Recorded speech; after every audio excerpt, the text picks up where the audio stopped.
just my assumption, and I've really never done this on a big scale where I'd know, but my assumption is you need to, you know, keep building on what you have to make more money, because Absolutely. as far as, you know, the economy goes, if money amounts are inflating or anything like that, like, you need to be ahead of that. You need to be ahead of the game, and so. Yeah, well, it all changes if you'll have more to reinvest, and it changes the But a lot of people don't, like, a lot of people in my major at least don't see it that way. They're like, oh, well, everyone likes Fiddler on the Roof. Well, no. Why? How much is it going to be? And what can you do in 5 years that's better than that with the money you've earned now? Oh, right. Like, you know, people don't think about it that way, whereas, like, they should be.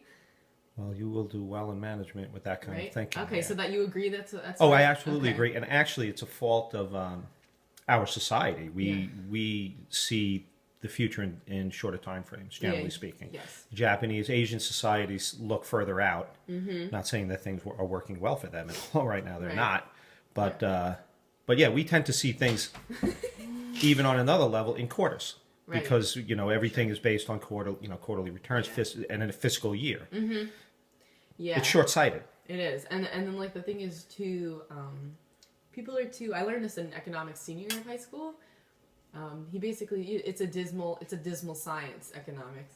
And that set me up for the thinking of kind of, like, when you're dealing with business, it's like you kind of need to be less optimistic. You need to be realistic, and like you need to plan for the worst and the best. Like yesterday, like I would have not had a backup, like thinking, I was just like, oh well, things could fall through with the show. I should have 2 or 3 backups to make it worth somebody's while. Absolutely. You know what I mean? And like I know I wouldn't have done that like 2 years ago. Right. I'd be like, oh, let's go, it'll be fun, and then like I'd give in. But like it's just like if you have a backup, you'll hold your own.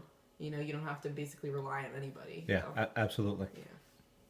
But yeah, there's people in the class, like, where basically a lot of the time, since the major is so broad, they go around in the classes to kind of get a kind of a reading on the different interests everybody has, so they can curtail the classic to music or whatever it is.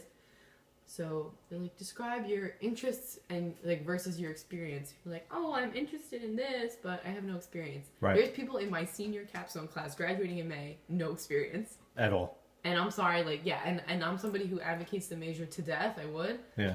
If you have that major, no experience, though, you're not going to get a job. Right. There's no doubt about it. Well, you may have 10, 15 years ago, but not now. I mean, but it's the entertainment industry. It's like no one really cares if you have a degree. You don't even really need a degree. You just Simon Cowell didn't graduate from high school. Yeah, right. You know, it's just like he met the right people. You know, so. Well, you're going to find out. I think it's great. I think